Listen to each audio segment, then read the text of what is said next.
Hello, everyone, and welcome back to our podcast, Mage Site. I'm Drew. I'm Josh. And I'm Chris. And we are huddled in a lovely little makeshift tent to blanket fort while we recorded this episode. I feel so much like a little kid when we do this. I love it so much. It reminds me of my childhood. Mm-hmm.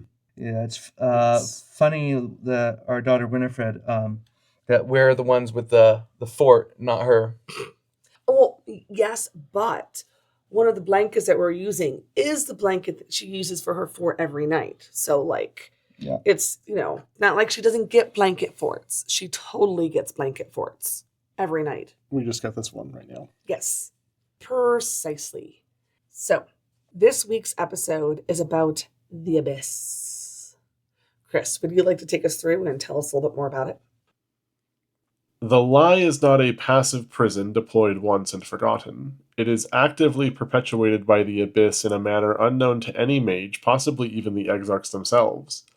Caused by the Abyss, sleepers are cursed to be faced with unimaginable horror anytime they directly witness a supernal truth or abyssal phenomenon. Mages call this curse Quiescence. It prevents sleepers from remembering anything which triggers it, regardless how memorable it would seem to be. Every sleeper carries a piece of the Abyss in their soul. When one awakens, the Abyss is banished from their soul, freeing them from the curse of Quiescence. But that's just the beginning of abyssal trouble for the mage. The Abyss separates the fallen world from the supernal. Every spell the mage casts must reach through this barrier for the supernal power that makes their imagination true. This reaching risks a paradox if the mage is not careful with their spellcasting, including any time a sleeper is around to witness their magic. A responsible mage will avoid paradox where they can, or deal with it where they can't, either by attempting to contain the paradox within their own soul, risking harm to themselves, or, when a paradox is too great to contain, by releasing it into the fallen world as yet another problem to solve. The stranglehold of the Abyss is unavoidable in the fallen world. So I guess, getting right into the lore of it, we can talk about how it is something that's completely alien to the supernal. Didn't really exist at all before the Exarchs came along. Oh, so yeah. So alienated to Supernal. Supernal is everything. It's truth as it is. It's right. It has always been, and it's truth. So the Abyss is something that they have never seen before, or the Supernal has never seen before. Yeah, it's more of an entity than a multitude. Yeah, it's not even an entity. It's the universe. Well, it is kind of, isn't it? The Abyss is every universe that cannot be. But the Supernal is the universe. The Supernal defines the universe. And this is something that the Supernal... another way of putting it is that this... It just appears is that that the universe can be different, and whatever shape it takes will reflect the Supernal. The Abyss is anything that cannot be, which is inherently a nonsense thing to say. But that perfectly describes how the Abyss operates and reflects on things. Sort of. That's always confused me a little bit because it can be because it is. It just is grotesque. Well, it's not. It's grotesque, yes. I think there's a tendency to see the Abyss as truly monstrous and evil, but most of the Abyss is the Abyss's primary objective is survival, but it can never win. Instead, it just consumes everything else because it can't. That. Because the fallen world, the world as we know it is still, even if it's we call the lie. It's still a reflection of the Supernal. When the Abyss is present, it destroys whatever truth remains around it as a kind of a black hole. The Abyss in the game is quite often creatures. It's shown in some sort of physical form. Now, it can be psychological and mental. In fact, that's how it works quite often, if not always, on sleepers. But I just thought of something. The way you've been describing it reminds me a lot of The Nothing in Neverending Story. Yeah, that sounds right. The difference in that is it actually somehow broke free and is taking over the world. And that's actually pretty accurate towards the setting, in the sense that the fallen world is now completely enveloped by the abyss. It is drowning in it. And the abyss is finding every little crack and break in reality and trying to weasel its way through. So is the abyss like the one thing that the Pentacle and the Seers will join up to fight against? Because don't they both have a need to keep that pushed back? Yes, in different ways. Wherever the abyss has intruded on reality is a threat to everyone, and the Seers do actually take that seriously. Of course, there is the element that the Seers have a more of a managerial aspect to it. They want to keep the abyss from getting worse and stop its damage, but to the Seers, the abyss is what keeps the lie in place, and therefore is what keeps the Exarchs in power. So to go further than just managing it would be considered unnecessary. It'd have to be like a pretty big spillover for them to want to work with the Pentacle. Right. It would have to be like threatening both of their communities in a certain area, meaning that the abyss's influence would there's a pretty big intrusion. But yeah, no, definitely. It's like the Nothing in Never-Ending Story, but it has people actually fighting back against it. So there is also a small secret group of seers that worship the Exarch called the Gate. And yeah, their whole job is to maintain, like, to destroy incursions or prevent others from attacking abyssal things. So yeah, the whole management of their monstrosity. Okay. So let's talk about the Anunnaki now. The abyss isn't just one reality. It is a infinite number of sentient, stillborn realities desperately trying to find a way to exist. It's like a million possibilities that just never came to be. Yeah. Or that can't find a reflection in reality. So for example, one of these realities might contain a pig that can literally fly, like out of like psychic will. Such a thing cannot truly exist in the world, not by any physical laws or by any kind of spiritual laws. If the pig were to come from the abyss, it would not be, it wouldn't follow any sort of rational thing. The pig itself may not even be made of flesh. Perhaps it's pig shaped, but it's actually made of like moving garbage, and it flies on wings propelled by human screams. So the Anunnaki, is that monsters specifically, or is it the worlds specifically? It's the realities of themselves, because those realities are themselves sentient. They are alive. Inside of the abyss, there are these powerful godlike beings that are kind of like the pinnacle of within the abyss. When they're sentient universes. Yes. That have grotesque life inside them. Yes.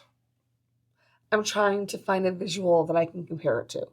The best visuals I would go to is Lovecraft, and going towards things like the old great ones, things beyond comprehension. So like Cthulhu. What are the Dagon? So would Cthulhu actually be... a lot of those have Anunnaki names, by the way. A lot of the Lovecraftian stuff, because Anunnaki is that name comes from Babylonian and Persian mythology. So those are it's the name for their gods. Okay, interesting. Going on that,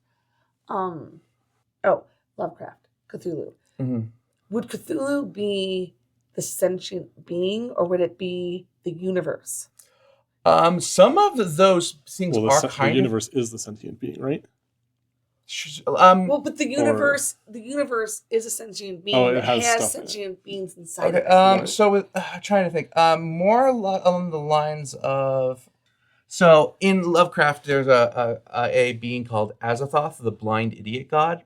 It exists like in the center of of the universe and is sort of a like representative of chaos and time, and it's a being of such massive size, and its actions affect everything in reality to a impossible extent. But it is not a, and it is sort of alive, but also it's more of a force kind of a thing. Cthulhu would be like a lesser version, a lesser god of the abyss. Okay. The importance of the Anunnaki is they bring in that cosmic horror element into the abyss. Yeah. Into the game. Mm-hmm. So let's move on to what the different factions believe about the abyss and what their opinions are on it. In the Atlantean perspective, there is a across the board view that the abyss needs to be defeated and magic restored. But there are elements that of the way the abyss interacts in the Fallen that a few of the groups take special concern over. One, the existence of paradox. So when a mage casts magic beyond their ability or beyond their imagination, and sometimes magic goes wrong when it's cast, and the abyss is responsible for that. Because of that, the Guardians of the Veil, with their focus on morality, see paradox as sin, as an evil act. Because not only does paradox might lead to immediate negative consequences, but the idea is the entire universe is being destroyed by the presence of the abyss. And every time you cast this magic unnecessarily in that fashion, you're actually destroying the world. The Mysterium they sort of view the abyss as a special kind of enemy. They seek to preserve magic because there is a property of magic that magic is easily destroyed. So the curse of quiescence, the sleeping curse, not only does that prevent sleepers from perceiving magic, but it can also destroy existing spells as the abyss in them reaches out and destroys it. So the biggest example of how that is if the mage witnesses something that's impossible, there's if the sleeper notices something impossible, there's a flash and then the spell stops functioning. Over time, though, like with general sleeper interaction with magic in an area, spells also degrade. Like if you put a spell on a particular thing in a city that gets walked past by sleepers all the time, every day, their presence will degrade the spell on whatever it is you put a spell on, if it's a building or a car or a tree or whatever it is. Yeah. And either the spell can actually be abyssally corrupted or simply vanish. They have a term for this called pancryptia, which means that magic hides itself. I think pancryptia means all hidden. So if it isn't destroyed, the preserved magic has to find places to stay away from things, which is part of where their exploration angle comes in. They're trying to find things and save it from destruction before the abyss comes and destroys it. They're the ones who put things in museums. Yeah, exactly. It belongs in a museum. Right. And so that isn't just for their own, personal enjoyment of the magic, but also a way of protecting it. Okay, cool. The other factions, again, the Seers have this strange relationship where they both want to control it and they want to contain it. Most of the other groups out there don't have any person. There's nothing like particularly special about their relationship with the Abyss. We just have to deal with this Except for Scelesti. We haven't really talked about Scelesti. Well, I was gonna have. We can. We'll talk about the Scelesti later. Okay. What's next? So the Abyss kind of exists. A very small piece of it exists in every sleeper's soul, and that's kind of what causes some of that stuff we talked about. We'll get into that more, but let's talk about what a soul is, just a little bit, for that context. Okay, so souls are a little complicated. So, what we know about souls, at the moment of a creature does not have a soul as it's forming. A soul appears as they're born. It's like as they out of the womb, something insides them. Yeah. Interesting. It's not like tied to anything biological. I am pretty sure only humans have souls, and that when dies for the final time, their soul vanishes. Now, are they sure it vanishes, or just like they don't know where it goes? Within Mage society, the belief is it returns to the Supernal. And amongst mages specifically who believe in reincarnation, the idea is the soul can return. What I think is interesting. This is especially true when you know that some mages have reincarnated. Now, you did air quotes. So is that something that they just claim, or has it been proven? It's complicated. Okay. So, and I think I may have talked about this in another episode about the return of an archmage. Their soul vanished from the world, but through their magic found a way of returning by binding to the soul of a descendant. Yes, I do remember that story. So it's a little complex. What I think is interesting about that, you're like, the child comes out, a soul appears. What I think is interesting about that is growing up, I was kind of taught that. Like, I grew up Mormon, and I remember being taught that life doesn't count. Like, if that child dies in the womb, that child still has a chance to come back down, because until the child has taken its first breath, life hasn't begun. And it was also mentioned that the soul doesn't really enter the body until life has begun.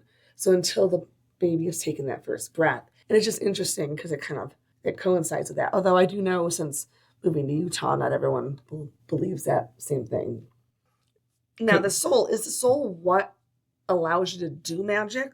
Actually, yes. Because all 5 subtle arcana affect the soul differently. It's believed to directly manipulate a soul. You need all 5 subtle. Yes. But anyway, so the way it works is your soul, if you were to go inside of it, that's the first level of the astral, where you're actually interacting with pieces of yourself and elements of your character.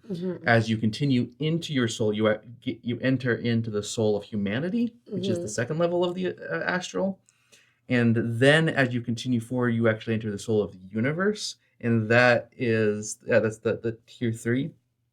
At the inside of that highest tier, at the very edges of the astral, you'll find the abyss. Okay. At the very edges of the soul of the universe, the abyss is ever present. And when a sleeper has that curse, or that thing, that is inside of their personal soul. When you awaken, that vanishes. And how I had that line from your soul to the edge of the universe. So that's how you get to the Supernal, is through that edge, beyond when you get past the abyss. Cool. So sleepers don't have that tiny thread they can use to get to the Supernal. They do have a soul, but there's a shard of the abyss that's kind of blocking that. Right. And that has certain practical effects that they have that we kind of mentioned. One of those is the curse of Quiescence. Can we go into what that is and how that actually affects sleepers in a practical way? Okay. So when the sleeper sees some supernal truth, the abyss in their soul prevents them from seeing the truth and replaces it with something else. They see something horrifying or something that is too bizarre to comprehend. So the sleeper is sort of put in a lose-lose situation. They cannot perceive what the abyss perceives, but they also, are perceiving. So there is a natural reaction to forget or to explain away what they saw. So that wasn't a person flying. Someone just got launched into the air somehow. That wasn't a fireball. That was a guy with a flamethrower. He didn't mind control me. He was just very persuasive. But the key here is that either they forget or they explain it away. The curse has another effect that it's also destructive on the magic that around it. And so if you're casting spells, you have to be aware if there are sleepers nearby, or it can cause your magic to go haywire. And as I said before, that's one of those things I like about the game, because there's so many stories about magic where it's in the regular world, but why doesn't everyone know about magic in the regular world? Well, because they destroy it. Their lack of understanding, there's something in there that causes them to actually destroy it. And not just that, something else that's interesting to me, I like, is that not only do they destroy the magic because of the Shard of the Abyss, but if they are unlucky enough to be around magic, they have magic done to them or around them too many times, it can drive them insane. Yes. And then because they can't explain it away so many times until they're finally like, their brain breaks. Well, the experience of it is traumatic. So no matter how holy or divine the magic is, it's still going to punish them for being around it. Which, if you care about people, you may want to prevent that. Though, if done deliberately and intentionally antagonizing the curse of quiescence, you could force someone to wake up. But by forcing somebody to wake up, you don't know if they're going to have a really good trip or a really bad trip. If it's a bad trip, is it Mage the wake upping? Yes. Okay. Yeah. There's a term for mages who wake up badly. It's called banishers. And that method is the best way to make a banisher. Yeah, which, real quick, we'll probably get into it more later, but a banisher basically is somebody who has woken up, taken the path, gone to the tower, and then gone.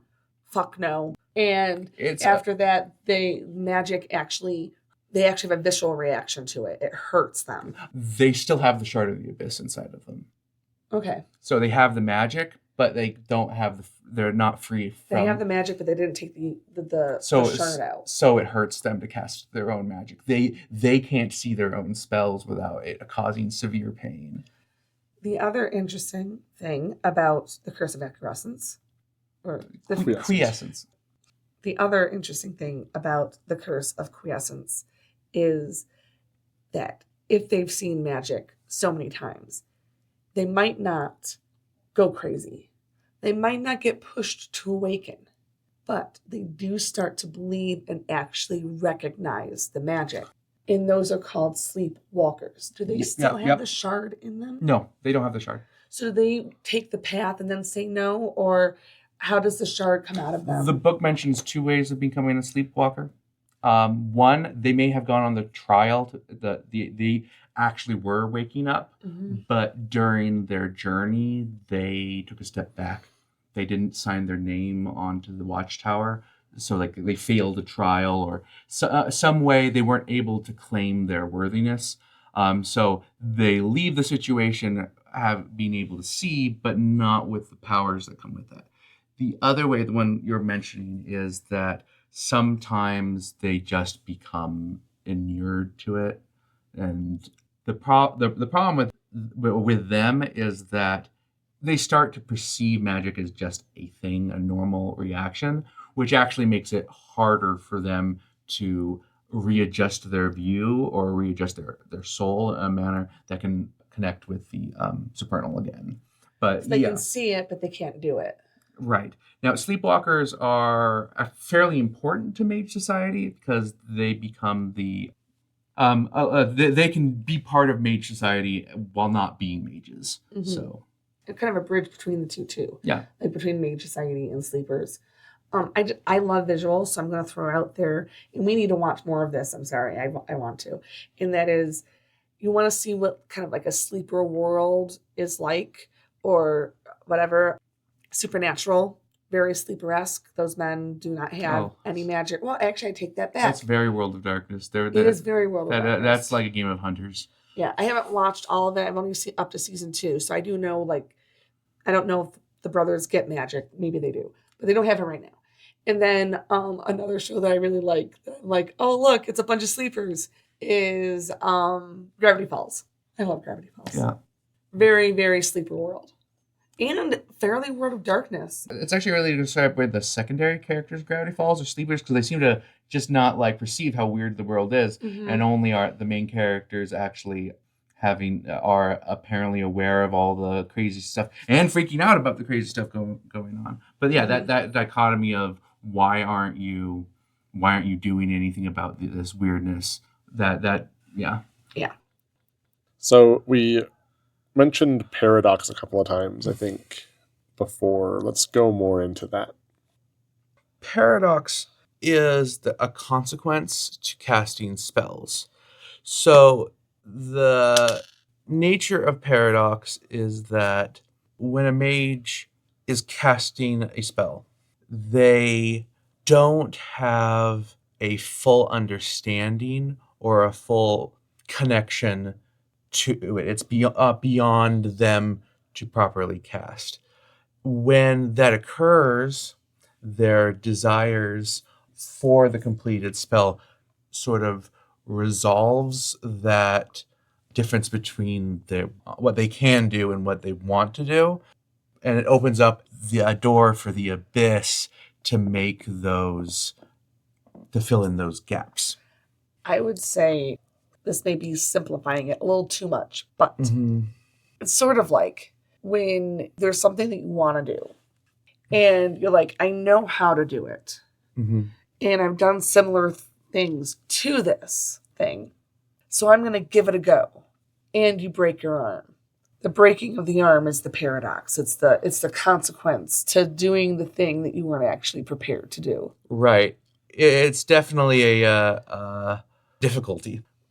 Now, mostly paradox exists in the game as a sort of way of like balancing magical action, so that like there's still some mechanical structure to the game, but it plays an important role in the lore by connecting the spellcasting of a mage directly as a negotiation against the abyss, and that means that the abyss is an ever-present. Like the Anunnaki are paying attention to what you are doing, and every time you cast that spell, there's a chance that they twist it to their own ends. How I like the way the abyss affects the world is that it gives that barrier of why can't you just do whatever you want to? Well, there's that consequence. You know, it's so easy to become overpowered, especially in a magical game, that you need to have that balance, that pushback, as well as it's another terror. It really is what gives Mage that horror element to it, because the abyssal creature's the boogeyman. The abyssal creature is that thing that like is hiding in the bush or the woods, and you go in there and you never come back out. Or that mage who does the magic and it doesn't affect them. They go off on their merry way, but they're leaving chaos in their wake. It's wonderful means of storytelling that isn't always, here we're fighting an evil mage or we're fighting a vampire or whatever. It's a sort of consequence of one of the themes of Mage, is about wisdom. A mage can do whatever they want, but that leaves consequences, and the paradox is a perfect reminder of how ever present, not just in terms of like bad long-term planning, but bad short-term planning too. Mm-hmm. I think it's interesting. You go into how it affects, I was saying how it affects the player too, so I totally agree with that. But I also like that it's another type of monster that isn't just an evil mage. But think about what we talked about the Guardian's perspective for a second, that kind of a sin. When you are willing to create paradox for your spell, the thing is, the paradox you create is your monster. You're the monster creating the paradox that's affecting others. Especially if you're the mage who, since it doesn't affect you, you're not as concerned with how it affects others. Yeah. Speaking of those mages, let's talk about Scelesti. Oh, Scelesti. Scelesti are an extra bit of horror here. These are mages who, to one extent or the other, have invited the abyss into their magic. This is something that, outside of paradox, is just something that you can do.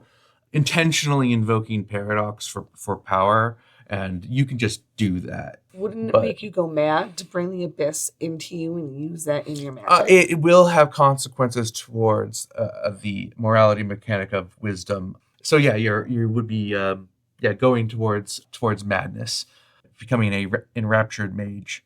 What's an enraptured mage? Becoming an enraptured mage. Okay, so it's part of the Scelesti. Yes. Well, no. I would say madness is a consequence of hubris, but I would not. There are probably many Scelesti among their rank. So Scelesti are ones who intentionally invite the abyss into their magic, either through paradox or by directly communing with abyssal creatures for power, including abyssal entities for their abilities. Some Scelesti are as dangerous as having the second awakening inside of the abyss. Why would one choose the abyss this way? Like, why would one choose to connect to the abyss in this way? Because sometimes desire is greater than truth. The abyss will help them do the magic they want to do without having to work hard for it.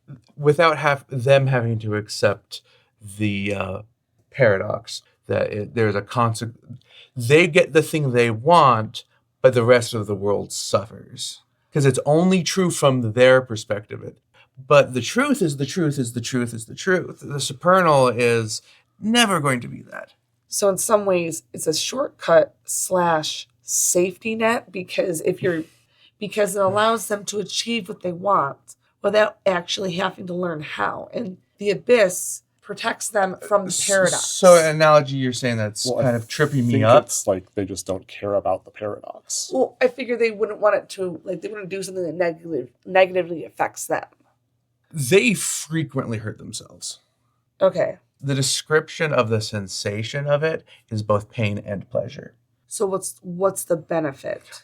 It is typically they want something so bad they don't care what the consequences are. So it's more like acting rashly almost. It starts off rashly. There does become an addictive quality to it because you are there's power there, right? It's not just it's not entirely just a thrill or whatever. So if you start using the abyss and it starts getting you what you want, you're probably just going to give into it more and more and more as it slowly finds ways to tear you apart. There's probably an addictive quality to it. You kind of said that, but yeah, I don't know. Yeah, the abyss wants to be used. It wants to be drawn out.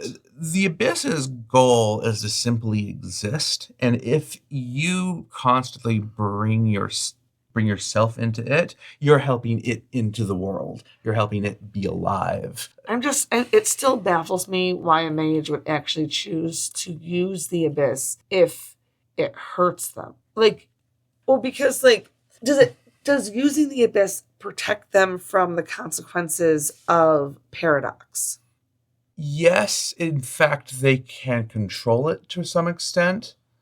So imagine you have full control of your paradoxes, but you are constantly surrounded by abyssal creatures, are constantly opening holes for them to emerge. Okay. You have lots of weird little acquaintances. Right. There is different levels to this. So there can be basically like someone who's a little abyssal. Maybe they are just the rash mage, and they happen to leave little curses here and there as consequences. That's common. That might get bad because they're obviously like being aggressive, but that's not as bad as some of the more ridiculous things that you can actually do by bringing the abysses.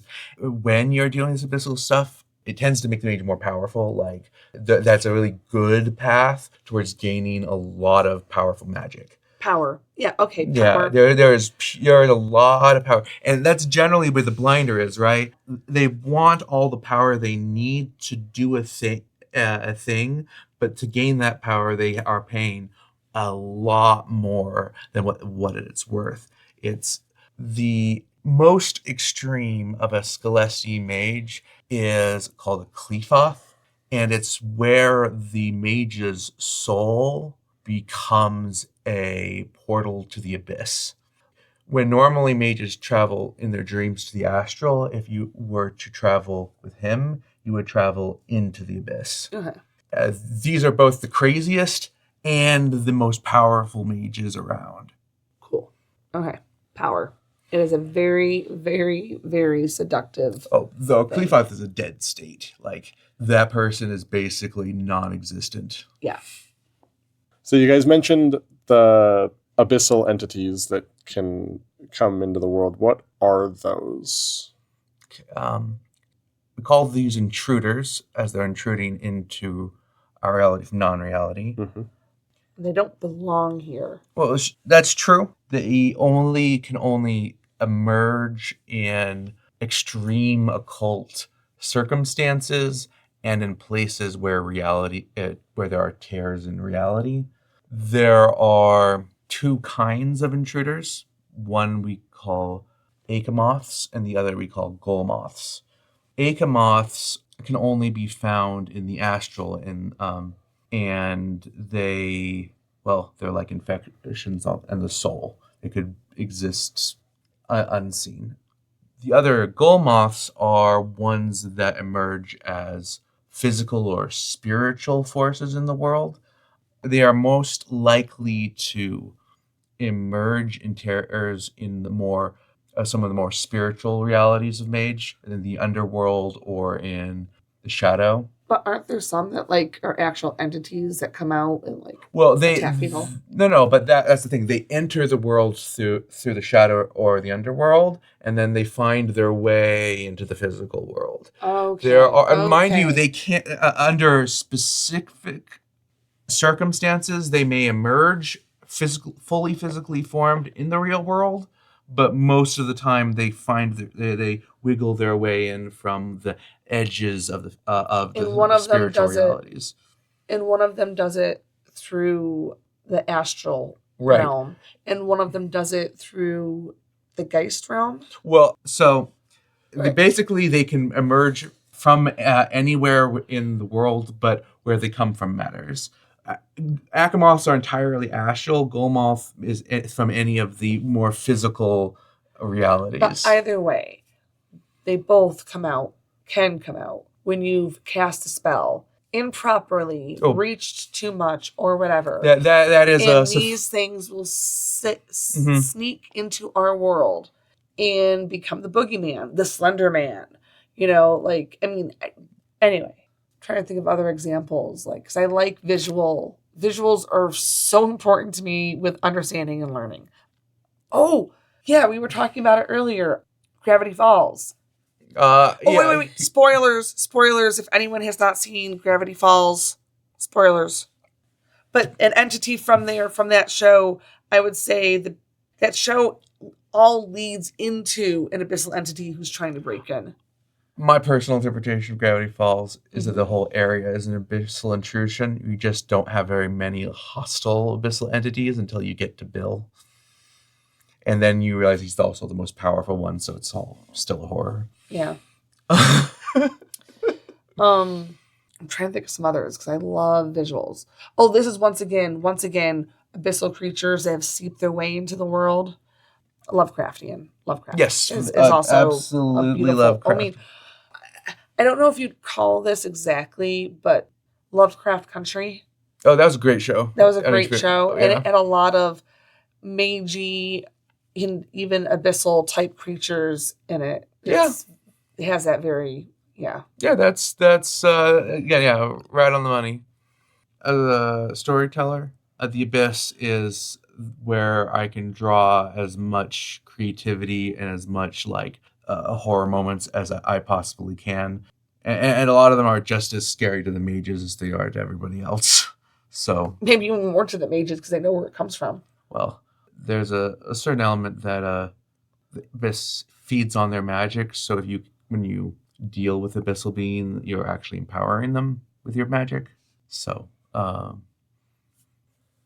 that was all the topics we had planned. Can either of you think of anything else you want to talk about? Okay, so if you want to make the most powerful abyssal stuff, if you want to have the abyss and not have it burn you, go become a seer and join the gate. They're the ones who worship the abyss. They also get like free abyssal familiars. What's the difference between them and the Scholastic? Oh, they're not Scholastic. Oh, or they are, but like I said, what is the difference between them and the Scholastic? Oh, generally, the Seers. Sorry, the Seers of the Gate versus Scholastic. Technically, I would have to say that they count as Scholastic in the sense that they are trekking with the Abyss, so there wouldn't be a difference. They are different in a lot of more practical ways, in the sense that Scholastic are treated like socially are villains. While actually the Gate are said the Seers do very hard not to let their own know that the Gate that there are other Gate Seers, so they're kind of like a secret.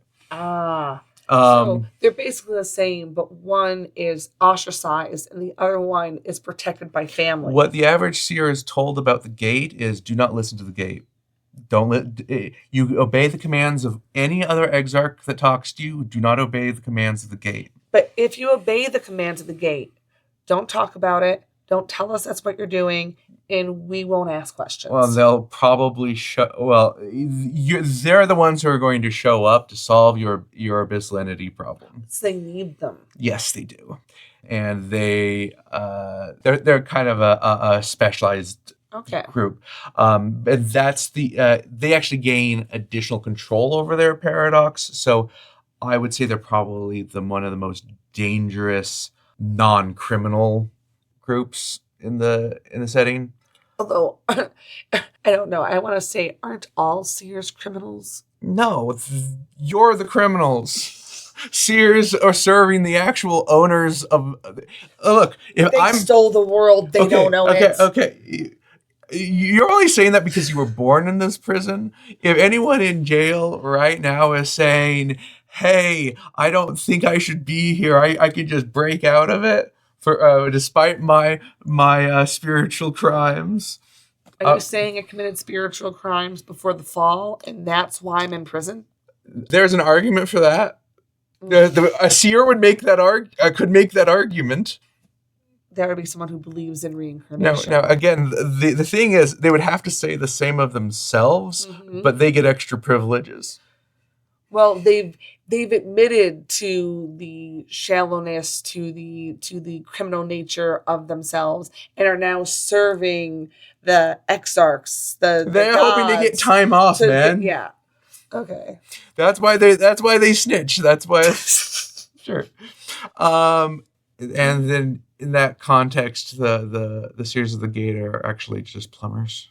Oh, fixing all the clogs and problems. Yeah, because All right. But they're secret plumbers. Yes.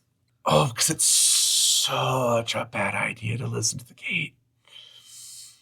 And there is an element where the other Exarchs seem scared of it. It should be. Okay, so the Abyss comes into the world as a consequence of the rise of the Exarchs.